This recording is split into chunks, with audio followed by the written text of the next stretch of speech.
Bueno, hola a todos. Hoy realizaremos un debate en torno al fenómeno de la corrupción y digamos que lo vamos a hacer con todo lo que hemos trabajado en clase, con las lecturas que se han realizado. Pues digamos que el fenómeno de la corrupción ha sido un fenómeno muy estudiado, más recientemente ha sido como de los temas que más se han destacado por la fuerza que están tomando, digamos que se ha configurado y se ha desarrollado de muchas maneras. En unos países han tenido mayores intensidades que en otros.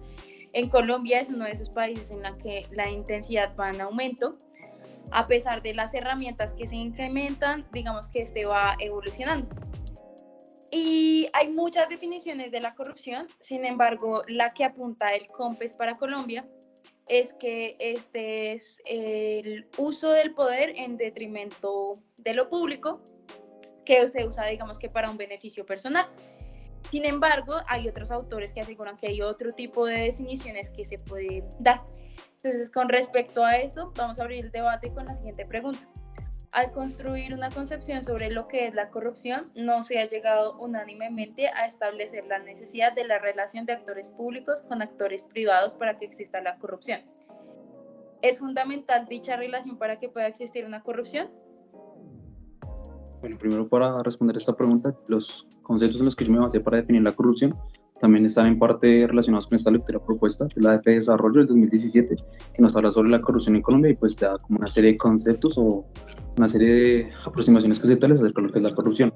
La primera que va en relación a la que tú dijiste, que pues yo estoy muy de acuerdo, es una que dice Vito Danzi, que en 1998 que define la corrupción como el abuso del poder público para un beneficio privado.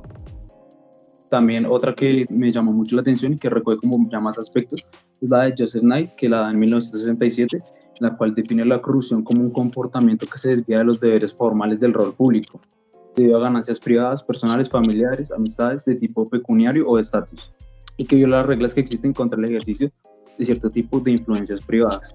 Entonces lo que yo creo es que para definir el concepto de corrupción no es necesario como esta relación entre lo público y lo privado. La corrupción es un hecho simplemente para mí que es deshonesto y que es como ciertamente como antiético. Entonces la corrupción no se puede limitar a lo que sea dentro del Estado y las funciones y la malversación o de recursos o pues sí, que los funcionarios lleven a cabo mal sus funciones. Entonces, pues, respecto a una concepción de corrupción como más abstracta y más relacionada con lo ético, yo me quería preguntar, pues, ¿qué tú piensas sobre eso? Pues es que, o sea, yo siento que la concepción central que se ha hecho de la corrupción es respecto a los dos primeros fenómenos que tú planteas, que es como el abuso del poder. O sea, lo primero es el poder, que creo que es como, digamos que el término central ahí en lo de la corrupción, que se abusa de él, y el segundo término, pues, es que tiene que ser necesariamente en detrimento de lo público para el tema de las ganancias personales. Pero siento que hay otras dos cosas, que es justamente lo que tú estás resaltando, que no se habían estudiado, o un marco como que, o sea, como que siento que la definición tiene que ser más amplia en ese sentido, y es en ese sentido moral, que es que yo siento que no es solo la moralidad del que lo está ejerciendo, sino es, digamos que la actuación de la ciudadanía respecto a esos casos de corrupción. Es decir, la corrupción también puede venir desde nosotros, desde que moralmente no hagamos nada para impedir esos casos, aunque muchas veces nosotros no podemos influir de forma directa. Es decir, no tenemos, por ejemplo, voto para que un funcionario, digamos que fue nombrado a libre nombramiento, pues haga ese tipo de apuestas de la corrupción. Sin embargo, hay otros en los que sí, los presidentes, los senadores, los representantes a la Cámara, digamos que delante de ellos sí podemos ejercer ese cierto tipo de presión. Y lo otro es que no solamente es el detrimento de lo público, sino también es esa ganancia personal, como que, o sea, ¿qué hace esa persona con la plata? A eso es a lo que voy. Entonces creo que a esa concepción tradicional que se tiene de la corrupción le agregaría esas otras dos cosas. O sea, siento que es poder, siento que es detrimento público, siento que es ganancia personal, y asimismo siento que es como un deber moral que nos hace falta a nosotros como ciudadanos o como funcionarios públicos que nosotros vamos a hacer. Y digamos que ahorita la corrupción en Colombia, o sea, es que en Colombia siento que el fenómeno ha sido muy complicado de estudiar. O sea, en Colombia es muy difícil estudiar la corrupción es muy difícil planteársela, por eso siento que se tiene que abrir el panorama de la definición que se da. Entonces, en este sentido, yo diría como cuáles son las condiciones o qué es lo que pasa en Colombia y por qué está, en cambio, en vez de disminuir, se transforma y subsiste, o sea, día con día subsiste. A pesar de que se crean los mecanismos, a pesar de que se crean las herramientas, pues siempre persiste. Entonces, no sé qué piensas, o sea, ¿por qué crees que el fenómeno pues viene a, digamos que a persistir aquí en nosotros?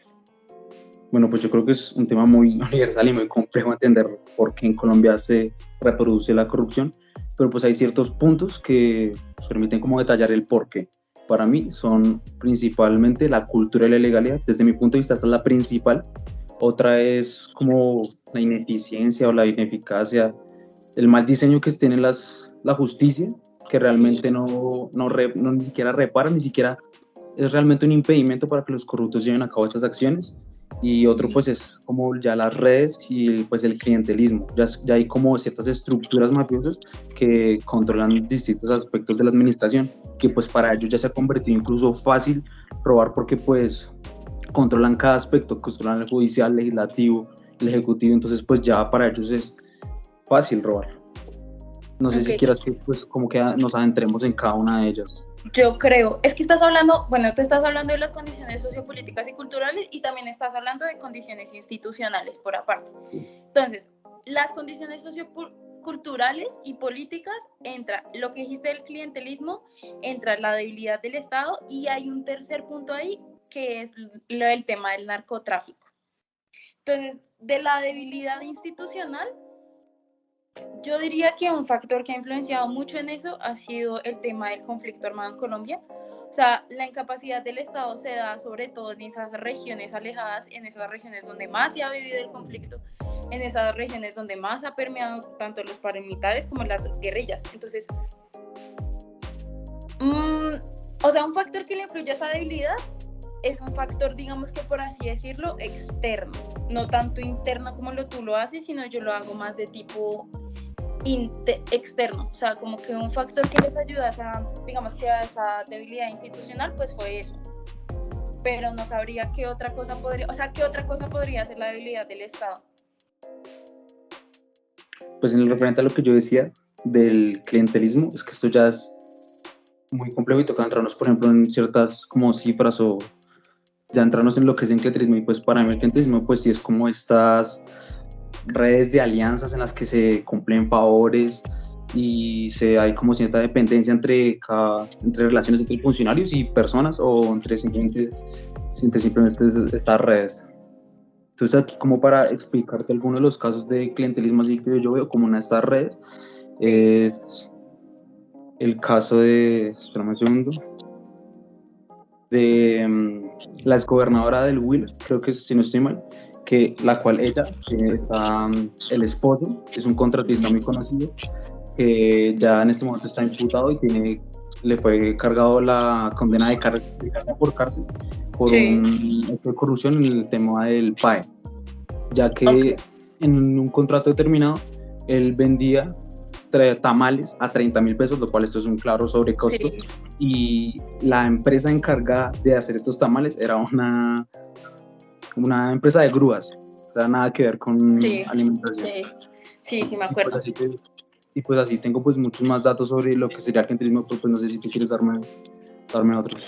Pues ahí, yo el clientelismo, o sea, bueno, hay una cosa que creo que es importante en el clientelismo, es que uno no lo puede confundir con el fenómeno de la corrupción, que por el contrario, siento que a veces parece como si se complementaran, o sea, como que si hay corrupción tiene que haber clientelismo, si hay clientelismo tiene que haber corrupción.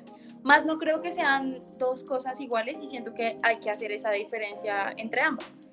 Y otra cosa es que yo tomo digamos que el clientelismo desde como un enfoque institucional. Me acuerdo que había una tesis que decía que era como que el clientelismo era la mayor institución ilegítima que existía y que se permeaba dentro del Estado y que por esa legitimidad volvía, digamos que a la entidad legítima, o sea, hacía de ese clientelismo, lo hacía legítimo, lo usaba, digamos que a favor, que creo que es lo que tú estás diciendo, o sea, al fin y al cabo ya benefició, quién sabe si a un primo, a un tío, a un familiar, porque para que ese contrato de tamales fuera precisamente para unas grúas, Empresa de grúas. una empresa de grúas, pues es que justamente tiene que ser por algo. O puede ser que sea una empresa fantasma de ella misma, o sea, también puede ser como digamos que una capa de humo ahí. Pero entonces, ya hablamos ahorita de lo del clientelismo y hablamos más puntualmente de lo del caso del PAE, pero terminemos, digamos, con las condiciones. La tercera condición que faltaría ahí sería el tema del narcotráfico. La cultura de la ilegalidad, sí. Y la cultura de la ilegalidad que creó ese narcotráfico. ¿Qué tendrías para decir ahí? Pues para mí la cultura de la ilegalidad en Colombia se refleja en eso, en esa típica frase que se dice siempre, que es la del vivo y el bobo. Y es que yo creo que en Colombia está como tan naturalizado robar a los demás, pasar por encima de los demás, que el hecho corrupto ya como que se asimila. Las personas prefieren aceptar a un funcionario corrupto que actúe a alguien que simplemente promete y no haga nada. Y es que pues, es eso. Sí, dime. ¿Y vos decir algo? No. Es que yo siento que el narcotráfico en Colombia pegó muy fuerte. O sea, como que la ramificación de eso fue muy fuerte. Digamos que influyó para que el conflicto armado aumentara, les dio plata al conflicto armado, debilitó aún más el Estado, pero también siento que creó una cultura entre la gente que era como que yo lo que siento es que, digamos, que los jóvenes crecían viendo a una figura como Pablo Escobar, una figura como de patrón, y lo que veían que el ascenso social se podía, digamos que se podía llegar a un ascenso social fácilmente a través de eso, de algo ilegal. Entonces se creció con esa concepción de que no necesito estudiar, no necesito trabajar, yo me puedo robar la plata. O incluso lo que puede pasar, digamos, ya con alguien del Estado, o sea, que alguien que se meta en, digamos, que sea funcionario del Estado, es que igual siento que debe tener esa mentalidad para llegar a ser un acto tanto corrupto como un acto clientelista, o un poquito de las dos, no importa. Pero siento que esa cultura del narcotráfico sí pegó aquí muy duro. Otra cosa importante, entonces ya, dijimos las condiciones. Espera, me gustaría como una síntesis de lo que para mí es la cultura narcotráfica. Es como... Sí, ¿qué condiciones han creado? En síntesis, para mí las condiciones, perdóname, ¿qué? En síntesis, para mí la cultura del narcotráfico sería como, primero, una falta de valores, segundo, el deseo casi que imperativo por dinero y poder, el cual hace que se sobrepasen los derechos de las demás personas. Es decir, no nos importa dañar a la otra persona con tal de tener dinero y tener poder. Es lo que yo ¿cierto? De la cultura del ¿Cuál es esa parte? Ok. Y entonces ya, esas son las condiciones por las que por las que decimos que definitivamente la corrupción en Colombia sigue. Y lo otro, pues, son las condiciones institucionales. Y de eso, de eso hablan las cifras. Digamos que en la lectura que nos habían dejado, la primera lectura, habían unos casos puntuales del SIRI, que es el Sistema de Información de Registro de Sanciones y Causas de Inhabilidad. Y el otro era un documento, una forma que también había documentado el Sistema Penal Oral Acusatorio. Entonces voy a poner en pantalla ahorita, digamos que esa imagen que voy a mostrar, y es, digamos que, cómo se ha permeado y cuáles han sido los mecanismos más utilizados para llegar a la corrupción en Colombia. Entonces el sistema penal más o menos lo hizo desde el 2009 hasta el 2016. Apunta que hay 4 casos puntuales de estudio, 4 casos en los que, digamos, que se permea más la corrupción, sí, lo que más hacen, por así decirlo. Está el peculado por apropiación, concusión, omisión del agente retenedor y cohecho por dar u ofrecer. El que mayor número tiene es cohecho por dar u ofrecer, y más o menos lo que registra el sistema penal es que habían unos 3.996 casos. Pero el SIRI, que es una rama de la Procuraduría, registró que más o menos en ese mismo periodo habían unos 6.163 casos. 75% de esas faltas disciplinarias correspondían al tema de apropiarse de los bienes del uso público para el uso privado y también del nepotismo. Entonces, de alguna forma siento que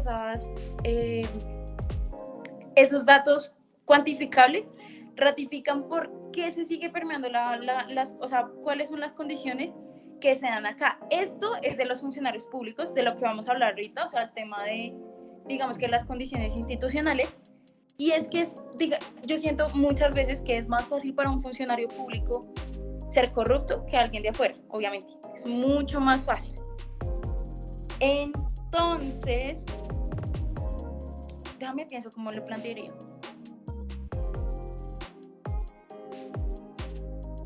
O sea, yo plantearía que cualesquiera que sean los mecanismos que se creen ahorita para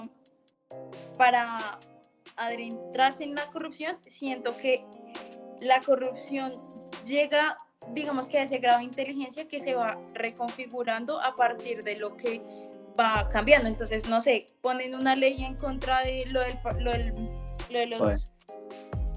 No, lo de los casos pliego. Lo de los pliegos que son como... que hacen un pliego a la medida de cierta persona. Entonces, ¿sí me entiendes? O sea, siento que cuales quieran que sean las normas que se vayan creando, la corrupción va a seguir avanzando con ellas, se va a seguir reconfigurando y va a seguir usando, en vez de en su contra, va a seguir usando a favor esas condiciones institucionales. Ya. Eso es lo que quería decir. Ya, ahora eso es lo que quería decir. ¿Vas a agregar algo en esta parte? Sí, pues en esa parte yo también pienso lo mismo, y es porque pues aquí yo tengo unos datos y es como, pero ya referenciados hacia el modus operandi del caso del PAE. Entonces no sé si ya quieres que entremos de una a hablar sobre eso. Pues eso ya sería el clientelismo, o sea, sí. Eso siento que sería ese más caso... bien un caso de combinación entre clientelismo y corrupción. Sí, pero es que ese caso me ayudaría mucho a reforzar tu tesis sobre que así se planteen muchos mecanismos o estrategias para mitigar o eliminar la corrupción. Esta siempre tiende a sofisticarse, y pues esto lo logro conectar muy bien con lo que es el caso de corrupción del PAE. Ok, a ver, revisemos. Bueno, ¿qué otros casos, antes de revisar el de la corrupción del PAE, qué otros casos se han presentado en Colombia grandes? El caso del cartel de la toga, de la hemofilia. El de la hemofilia. El de Reficar. El del PAE, que también es. ¿Cuál más? El de los elefantes blancos. Sí. El de la Ruta del Sol.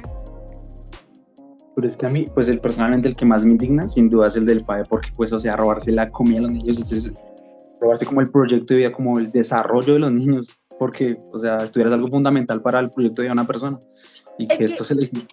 Sí, es que eso va conectado con lo que decíamos al principio, o sea, es que el tema de la corrupción no solo es un tema como de robarse la plata y ya, sino es un tema también moral, o sea, mira hasta dónde llega la moralidad de una persona que le importa un bledo dejar sin comer a un niño que de por sí ya tenía unas condiciones deplorables, porque es que esos niños no es solo que no coman, sino que su acceso a la salud, su acceso a la educación, su acceso a oportunidades de por sí ya es difícil. Entonces imagínate quitarle algo más, o sea, moralmente eso no está bien. Entonces, de hecho, eso también aplica con un tipo de corrupción, o sea, es un tipo de corrupción negra, definitivamente. Ese tipo de corrupción que uno no acepta, que uno dice, no, o sea, yo no aceptaría eso.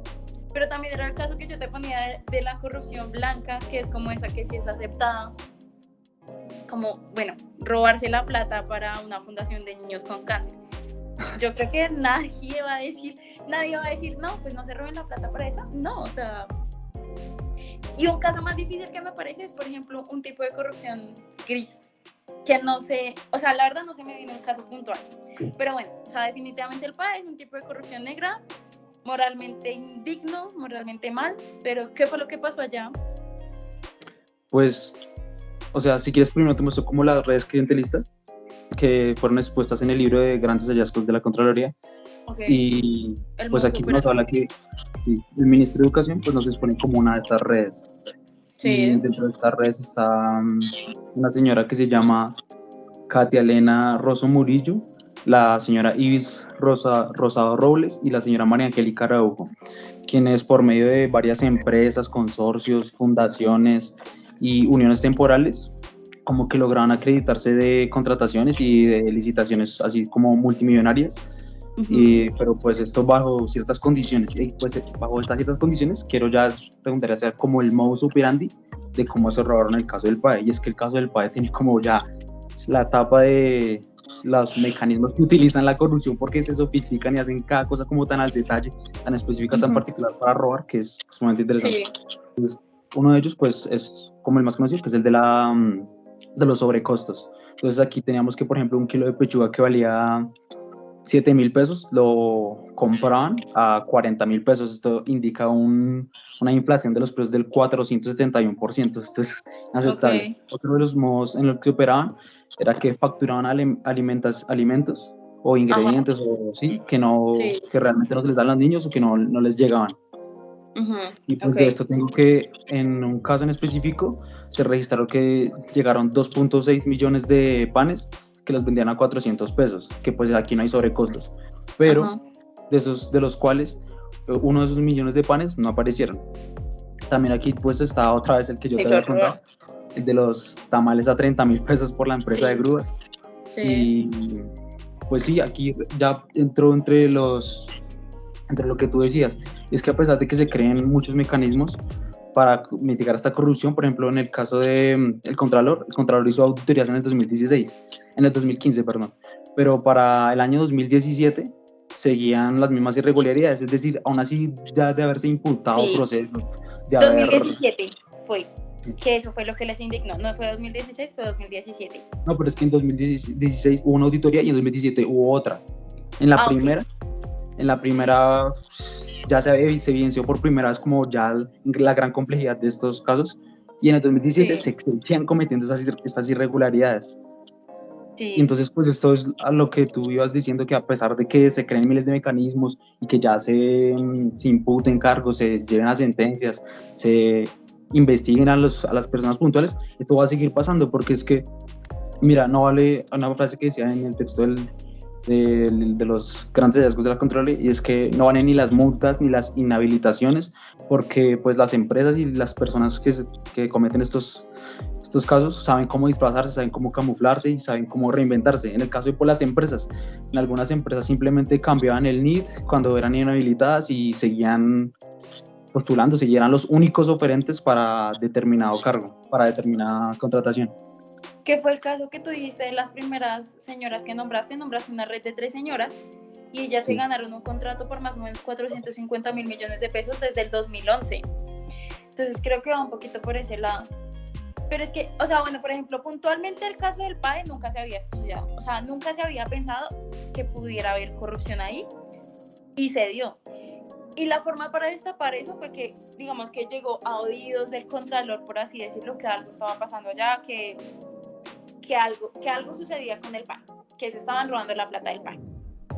Una red clientelista que se puede mostrar ahí es la del ñoño Elías, que de hecho ahorita también hace poco estuvo conectado con lo de la campaña de Duque, pero que justamente él ayudó a una señora que se llama Leda Guerrero Ortega y la ayudó en corto. Y allá lo que se destapó, o sea, la forma en la que se destapó fue que estaban sirviendo un desayuno, pero una ración, una cosa, migajas literalmente, la vendían a 70 pesos. Dijo, no me puede costar más de 70 pesos cuando el distrito pagaba 970 pesos, es decir, que más o menos al día se ahorraban 900 pesos por niño. Eso era en un solo colegio 290.000 pesos. Y el contrato que tenían ellos era más o menos por 23.000 millones de pesos. O sea, creo que incluso se roban más de la mitad de la plata, por lo que tú decías ahorita, o sea, los sobrecostos, la comida invisible, darle, digamos que, el contrato a cualquier persona. El caso es que, lo que iba a explicar era que justamente ñoño Elías le dio esa contratación a Leda Guerrero, que era de hecho una mujer de origen humilde, que pues, antes tenía una casa por... ¿Cómo se llama eso? ¿Seguro social? Vivienda social. Tenía vivienda social. Y 10 años más tarde de empezar con lo del programa del PAE, la señora ya tenía 37 propiedades a nombre de ella. O sea, es que es una cosa absurda. Hasta allá llega eso. Y también, bueno, digamos que ahí en ese libro de grandes hallazgos fue muy sonado que había una cifra, que había un detrimento de 50 billones de pesos. Pero sumado a eso, y algo que también me pone a pensar, es como, o sea, ¿qué haría Colombia con esos 50 billones de pesos? Y con toda esa plata, aparte de todo, que gasta la gente, o sea, que gasta la Procuraduría en esos hallazgos, porque es que encontrar eso también requiere personal, requiere tiempo, requiere un montón de cosas y obviamente también tienen que gastar plata. Entonces, el detrimento real yo le pongo que son, no sé, 60 billones, pongámosle, una cifra muy grande. Pero ¿qué sería Colombia si se ahorrara esos 60 billones? O sea, ¿qué haría Colombia? ¿Me lo preguntas? No, para mí ya es un caso muy hipotético, entonces pues no sé qué decirte. Pero es que, o sea, pretender eliminar la corrupción. Esos 60 billones serían una forma de ayudar al país. O sea, digamos que Sin duda. hipotéticamente, si tuviéramos las herramientas para crear algo que ayude a la corrupción, digamos que tenemos esos 60 billones. ¿Qué haríamos con esos 60 billones para acabar con la corrupción? ¿Para acabar con la corrupción? Sí. O tú prefieres disminuirla. No, pues es que yo obviamente, idealmente sería eliminarla. Pero pues Claro. para mí yo creo que es un poco liso, o sea, depender de si nos tocó un funcionario bueno, un funcionario malo. No, yo no lo haría si yo fuera un presidente. Entonces yo pues la disminuiría hasta el 100 hasta lo que pudiera. Pero pues eso es Pero muy ¿y cómo lo idealista. haces? ¿Cómo la disminuyes? O sea, ¿cómo la disminuyes? O sea, como los mecanismos ya para acabar con la corrupción, para mí son el principal, para mí la principal solución está atacando el principal problema, y para mí el principal problema es el de la cultura, y para mí, pues, para acabar la corrupción, entonces, respondiendo a la pregunta, sería como pedagogía, enseñar, culturalizar a la gente, y como promover estos mecanismos de participación, por ejemplo, en el caso en el que tú me has dicho, en el que tomaban una foto, no, el de... Ah, ya. Sí, no, del PAE. Pues bueno, gracias toca a esto, contextualizarlo primero. sí, gracias a esto, una parte que yo... Las fotos del PAE, ¿qué fue lo que pasó? El caso se destapó porque, digamos que dijeron, bueno, listo, se están robando la plata, entonces ahora necesito que me envíen evidencia de lo que están haciendo. Y entonces muy avispadamente lo que hicieron fue llenar un plato completo así con comida, un vaso así lleno de jugo, no sé qué. Pasaban y hacían una fila a los niños y entonces le tomaban la foto a un niño con el plato y con la comida. El niño dejaba eso ahí y pasaba al siguiente. Entonces ya cuando terminaban de tomar las fotos volvían a hacer una fila y ya les daban como las porciones reales, que eran migajas que estaban llenas de moho. Digamos que encontraron la forma de evadir eso. Ya, entonces ahora sí puedes hablar de lo del caso del PAE, ese puntualmente de las fotos. Bueno, pues por ejemplo, aquí lo que ayudó a visibilizar este problema y a dimensionarlo para el resto de la población, porque pues para los bogotanos, por ejemplo yo, es un tema como muy aislado, porque pues no es lo mismo robar en Bogotá que robar en el César o en la región del Caribe, que después es la realmente más afectada en este caso de corrupción. Paréntesis. Entonces, para mí ya enfocándolo más hacia la participación ciudadana, es como decirle a las personas como...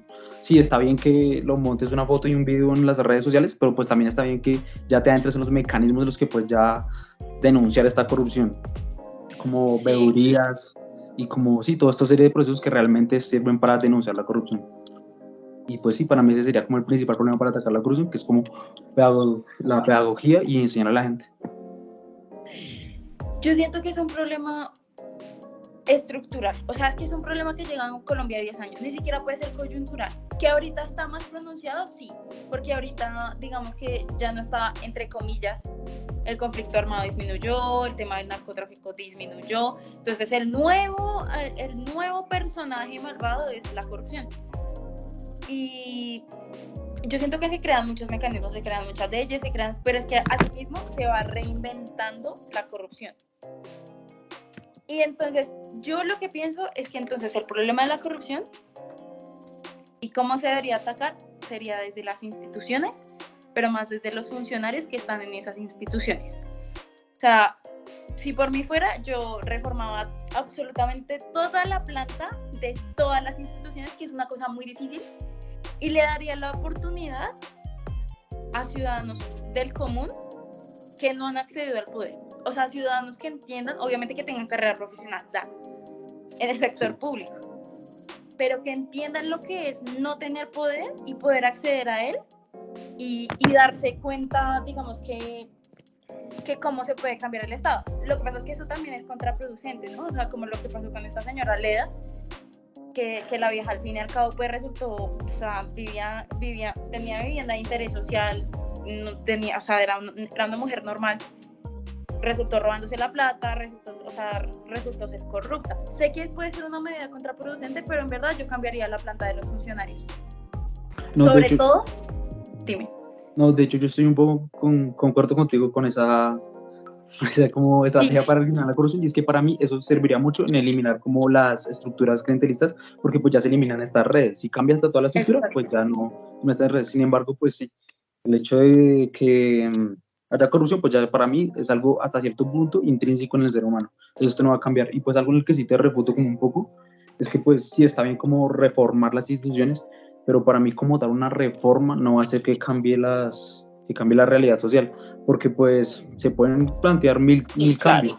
Por ejemplo, en este libro, de hecho en el libro de la SAP le propone al país, la mayoría de los puntos que ellos proponen para la lucha contra la corrupción es precisamente reformas, y pues hay muchas reformas que son interesantes, como por ejemplo la que habla sobre las campañas electorales, sobre financiamiento, que pues te ayudaría muchísimo a eliminar los clientelismos, y es como que el 50, bueno, no recuerdo bien los datos, pero pues que limitar el financiamiento privado de las campañas políticas. Y pues para mí esto sí es un buen mecanismo para eliminar la corrupción, pero simplemente es para mitigarla, porque este tipo de reformas realmente no cambian la estructura social del problema.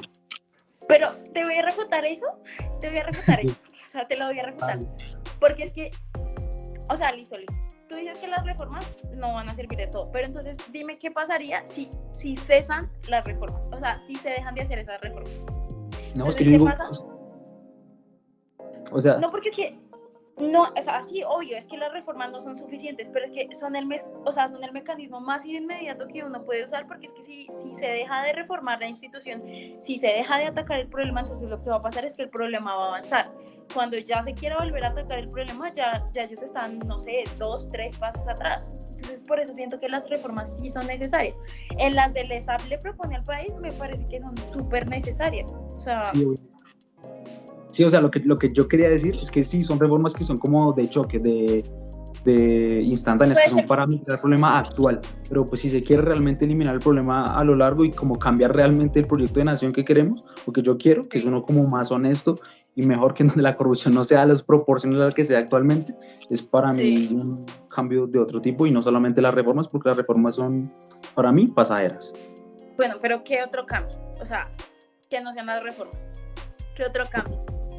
Ya te lo dije. ¿Qué otro cambio puedes hacer por ahora? No, yo dije que por ahora es concientizar a la gente, como invitarlos a votar. Eso apunta a lo que decía en la Asamblea propone al país de reforma a la ética moral. No me acuerdo bien el nombre, pero era la reforma a la ética moral, que es justamente lo que tú hablaste al principio, de que lo que tú pensabas que para plantear y para acabar con la corrupción tenía que ser un tema ya más bien cultural. Sí. Por eso, y entonces. No, pues sí, o sea, lo que yo digo, ya te lo dije. O sea, no, sí. Que las reformas son algo que es para atacar el problema desde ya, pero lo que realmente va a hacer cambiar la nación va a ser pedagogizar a la gente y cambiar cómo va a ser como ya un proyecto de ética pública. Para ti, ¿qué reforma no es eficiente? O sea, que esa reforma traería peores consecuencias. Una puntual, no sé, como... me cortaste. Entonces, hasta este punto, y lo que estábamos conversando anteriormente, es el tema de las reformas, que no nos parecían suficientes, que sí nos parecían suficientes, pero tampoco hemos atacado una cosa, y es pensar que puede que pongan todo eso en papel y muy lindo y se ve muy bonito y todo y no sé qué, pero a saber si en verdad existe una voluntad del Estado por hacer eso. Entonces, ¿crees que ha sido falta de voluntad del Estado o crees que más bien es porque en verdad la tarea es muy difícil? No, yo creo que sí, definitivamente es falta de voluntad del Estado. Es que, por ejemplo, en el caso del PAE, habían Sí, como el 88% de los contratos que se van en esta región del Caribe, sí, solo se señor. presentaba un oferente. Y pues Porque para mí, tenían papel pliego, yo como funcionario pliego en el que sargento. yo como funcionario al que me adjudican verificar esta licitación, pues yo obviamente no celebraría un contrato en el que haya solo un oferente, por lo menos tengo que mirar varias Claro. condiciones. Y pues para mí, sin duda, el problema es una falta de voluntad política y falta de una construcción realmente de nación. Es que es eso, o sea, no solo con el caso del padre, sino es lo que decía al final en el libro, que, o sea, que lo que más les dolía del caso es que era justamente que lo descubrieron en 2015, hicieron todos los reportes, no sé qué, enviaron todas las evidencias y el comportamiento se siguió evidenciando en 2016 y 2017. O sea que digamos que por su parte la Contraloría cumplió con lo que tenía que hacer, pero de ahí para adelante, ¿quién hizo algo? Lo mismo puede ser incluso con el caso de Reficar, que es que ellos fueron como los que más se robaron plata, o sea, fueron como 16 millones de pesos, de verdad, fue de los casos más, digamos que sonados. Y lo que me parece a mí de esos casos de grandes hallazgos es que particularmente todos me parecen, o sea, está mal decirlo, y bueno, me voy a explicar con esto, pero es que yo siento que la manera en la que está operando ahorita la corrupción, o sea, la manera en la que se está sofisticando es, o sea, es demasiado inteligente, pienso yo. O sea, es demasiado inteligente como están pensando las cosas para hacer corrupción. O Para sea, robar. sí, para robar. O sea, ya están robando inteligentemente, que es lo peor de todo. Entonces, por eso siento que también se ha dificultado. O sea, siento que 50-50. Falta de voluntad del Estado y también que la corrupción en verdad se ha sofisticado mucho y a veces es muy difícil hallar los casos, ¿sí me entiendes? Es muy difícil, los maquillan mucho. Y bueno, entonces eso nos lleva también a decir, no, lo que te acabo de decir, que los mecanismos de la corrupción se sofistican, o sea, definitivamente se van sofisticando caso por caso. Con lo que pues con los casos que se estudiaron ahí en grandes hallazgos. Y entonces ya sería que concluyamos más o menos todo lo que hemos visto. O sea, como que, ¿cuál es tu grande reflexión de esto? ¿Qué es lo que ves puntualmente? ¿Qué cambia tu perspectiva? ¿Qué no cambia tu perspectiva de la corrupción? Para mí, como en conclusión, existen muchos factores que ayudan a que se mantenga y que se reproduzca la corrupción aquí en Colombia. Para mí, los principales pues, es que en Colombia ya existen estructuras real mafiosas y que existen claras redes que controlan ciertos aspectos de la administración. No solo es el tema del país, sino muchos temas en la salud, en educación, en casi cualquier tema de administración pública hay redes que controlan esto y que se roban el país. Entonces, para mí, por eso la corrupción es un problema tan difícil de atacar, porque ya está como tan insertado en la estructura colombiana que pues es un poco complejo. Y ya como conclusión, pues sí, es como para atacar este problema sí se necesita como realmente una voluntad política y que realmente se quiera cambiar esto. Pero pues es difícil cuando, ¿cómo se va a querer cambiar el Estado cuando el Estado te beneficia? Es como un poco Cuando el contradictorio. Estado es el principal ayudante. Sí. Yo, por mi parte, digo que acá, o sea, acá en Colombia estamos especializados en lo malo. O sea, en verdad, nosotros parece que somos los mejores en lo malo. O sea, para el conflicto armado, mientras los otros países de América del Sur ya salían del conflicto, nosotros aquí lo prolongamos 50 años y todavía está narcotráfico, los mayores exportadores en los 90 y que todavía seguimos siendo el mayor exportador de drogas en el mundo. Corrupción. Esos casos, nosotros estamos como en el, ahorita estamos como en el 39 de 100, o sea, nosotros estamos dentro de los países más corruptos, pero más corruptos. Entonces, o sea, siento que eso es la cultura que tenemos, como esa cultura de que tenemos que ser, y usamos esa inteligencia en todo lo malo. Siento que eso debería usarse para lo bueno. Siento que esas mentes malvadas deberían usarse para lo bueno, pero es que moralmente creo que no les da para eso. O sea, moralmente siento que la gente no le da.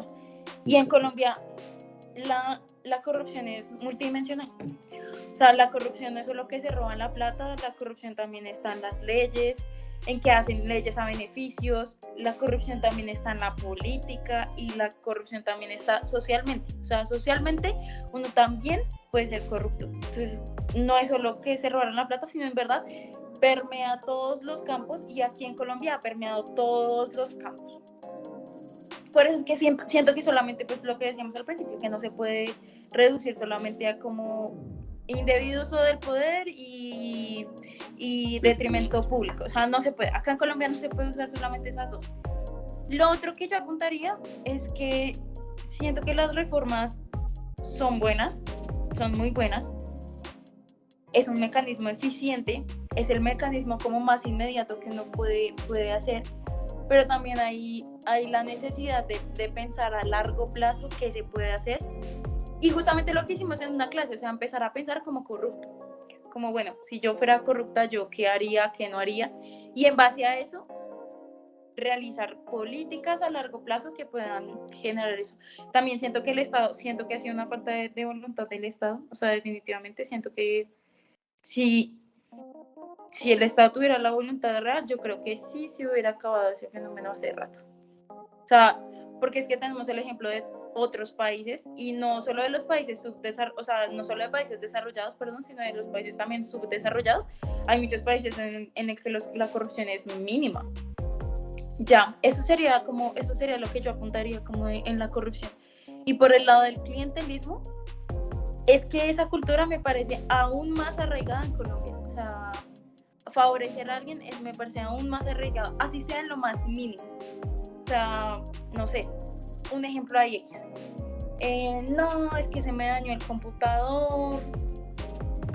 Y uno dice, ay no, yo tengo un tío que te lo arregla, no sé qué más, ¿sí me entiendes? O sea, como siempre tenemos esa cultura como a favorecer a alguien, no necesariamente para algo corrupto, pero siempre tendemos naturalmente, para bien o para mal, a favorecer a alguien. Entonces siento que el clientelismo es una rama, es como de todo, o sea, es de todos.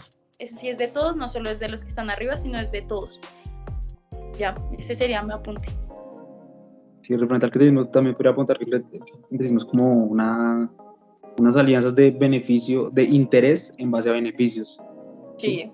Como que tú ayudas a alguien, pero buscando tener un beneficio también tú. Aquí, ya como para apreciar un último dato, sería que, por ejemplo, en este caso del PAE, estaban muy involucrados 5 gobernadores, 6 exgobernadores, 7 alcaldes y 46 exalcaldes. Es decir, que pues 56. Ya estas 56 exalcaldes, ajá, pues ya es como realmente todo tipo de funcionarios y todo tipo de civiles que están involucrados para robar, y pues ya da mucho que empezar a dimensionar ya realmente lo que es el problema en Colombia. Sí, no. Pues bueno, yo creo que esas serían las conclusiones. Sí, la verdad sí. Nada, muchísimas gracias a todos. Muchísimas gracias al profesor, al decano.